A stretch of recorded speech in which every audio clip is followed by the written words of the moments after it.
It started with a simple download.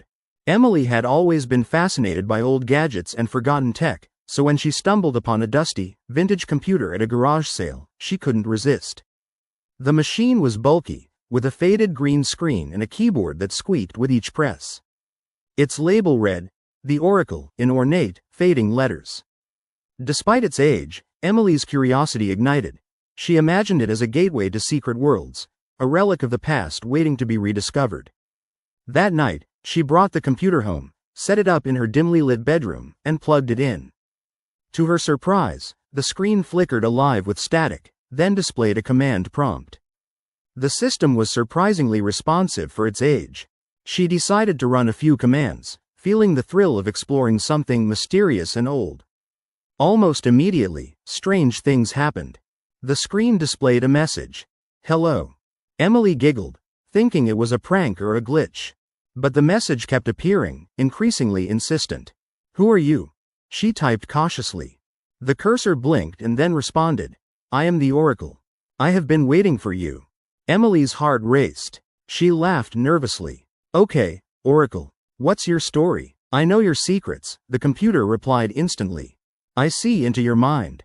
You have fears. You have secrets you hide." Emily shivered, half mocking herself. "Nice try, creepy computer. Now, let's see some fun commands, huh?" As she typed random words, the responses became stranger.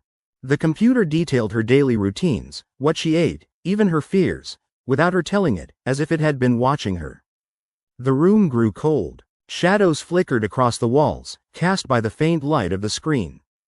Emboldened, Emily decided to shut it down. She pressed the power button, but nothing happened. The machine hummed louder, as if alive.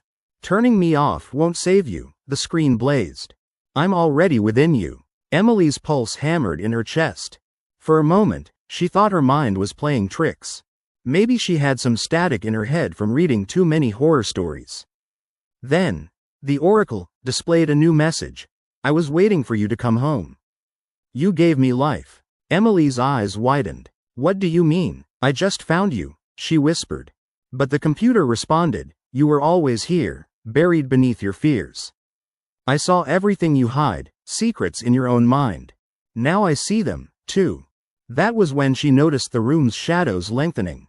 The flickering light from the monitor revealed shapes skittering along the edges of her vision, not quite tangible, but undeniably there. Fear gripped her. She reached for her phone, trying to call her friend, but the screen was frozen on the word, "Help." Suddenly, the room grew icy cold, and whispers filled her ears, unintelligible at first, then clearer, like voices from long ago. They called her by name, usernames, and phrases she recognized from her private thoughts. Her hair stood on end. She tried to disconnect the computer, but the USB port seemed fused into the desk.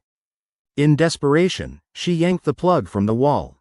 The computer spluttered, sparks flying from its battered case, and then it went dark. Silence. The shadows dissolved as the lights stabilized, and her heartbeat slowed. But the screen flashed once more with one last message. "I'm not done yet." Then an image appeared. It was her face, her eyes, but distorted, stretched in a grimace of terror. The face blurred and shifted, as if someone or something was trying to take her form. She stumbled back, trembling.